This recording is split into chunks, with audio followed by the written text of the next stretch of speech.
Welcome, everyone. Mike Domagalski, President of the Michigan Elementary and Middle School Principals Association, back at you with today's MEMSPA Minutes. I have an awesome guest with me today, a fellow Board of Directors member at MEMSPA. She is the Early Childhood Representative, Corrie Mervyn from Ingham ISD. Thank you for joining us on today's MEMSPA Minutes. Thanks so much for having me, Mike. Glad to be able to talk to everyone today. Awesome. For the next couple of minutes, let's talk about early childhood. First and foremost, for people watching, listening, what's your role at MEMSPA? Can you tell them a little bit about what you do? Sure. So you already mentioned that I'm the early childhood rep to the board. And really, I'm just there to provide perspectives from the ISD and early childhood community to the MEMSPA Board of Directors, and also to work to ensure that our advocacy aligns across other early childhood ed orgs and MEMSPA. Awesome. And with early childhood, there's never been a more important time than right now. I mean, we're seeing it more and more. I know in my 20 years of education, the more I've gone in my educational experience, the more and more we're talking about early childhood, and we should have done this 20 years ago and prior. So I'm so happy to have that seat and on the board. I'm so happy that you're there on the board. What are things that people can do to get more involved, or maybe a couple things that they should know about early childhood? Sure. I think right now, one of the biggest ways you can be involved is to ensure that you're supporting the Great Start Readiness program expansion. So the governor and the legislature are behind increasing our nationally recognized GSRP program.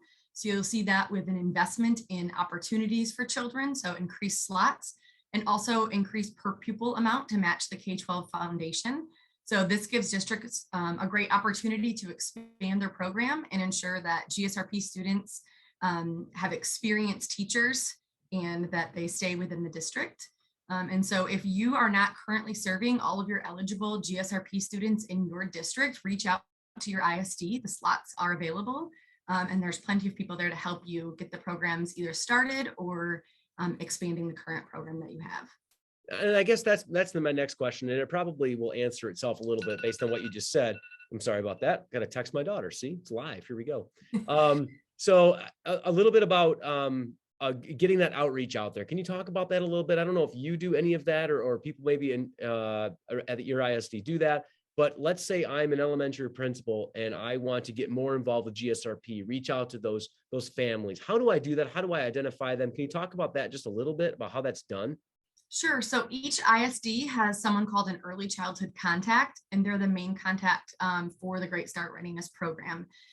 It looks different in every ISD, whether the ISD runs the program, if the districts run the program. Every ISD also has a coordinated recruitment effort with families. And so there are opportunities for ISDs to work collaboratively across the school districts and community partners to reach out to families to let them know that the opportunity is there. And then also for ISDs to provide coaching, professional development, supports to district and community programs. Awesome. So we should there's people in our ISD or RESAs that can absolutely support us on that. Yes, for sure. All right, great. So I guess I love hearing about the Great Start Readiness program. I hear about advocacy. So one of the pillars for MEMSPA is advocacy. And you mentioned advocacy, I think, twice here so far. So I would like to tell our members that are listening or watching to advocate for early childhood. If there's one big bullet point that you can communicate with them, if let's say I'm sitting with the senator right across my desk right now, or a House of Rep person, what's one thing that I could talk to them about? I would say continued investment in the per pupil amount of GSRP. Until this last budget cycle, the per pupil amount hadn't changed since 2013-14. And now that it's matched up to the K-12 foundational allowance, it gives us a lot more opportunity to run the program the way it's intended with the high quality teachers. So continued investment in that per pupil. Yep, continued investment. And we obviously in future, of course, want to see things increase like that. Everything education increase. That's a very valuable investment. The earlier, the better is always the slogan, right? So, yes. But thanks so much. Is there anything else that you want to share with anyone listening, watching this program? I just like to make a plug as we increase early childhood programming, whether that be GSRP or other preschool or early learning opportunities in our district, to remember that early childhood really goes birth through age 8. So it's one thing to increase preschool programming, but it's also then super important to connect that preschool program with your district K2 or K3 programming to ensure that those early grades really do look different and take into consideration brain development and instruction of early learners. That's a great point as we segue to the end of this, because a lot of times I'll have a conversation with an elementary principal or someone in our community, and they think of GSRP as like, I don't know, 3-year-olds to 5-year-olds. They think of it as Great Start or before kindergarten. It's not necessarily always the case, is it?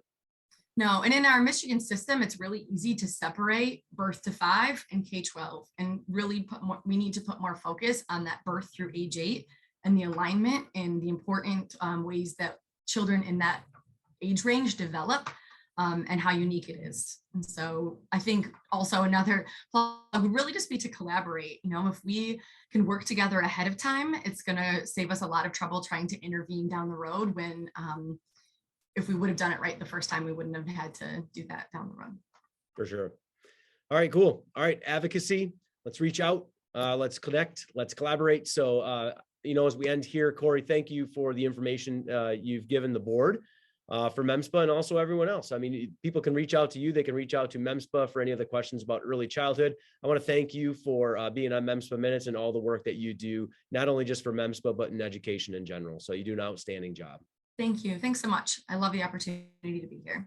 Awesome. And we couldn't have a better board member as an early childhood rep. So thank you so much for what you do. For everyone listening and watching, check out the next MEMSPA Minutes. You can go to the YouTube channel MEMSPA TV to check out all of the videos. We have about 20 some videos, all in different things about education. Check them out, and we will see you next time here at MEMSPA Minutes. Thanks so much. Hi, everyone.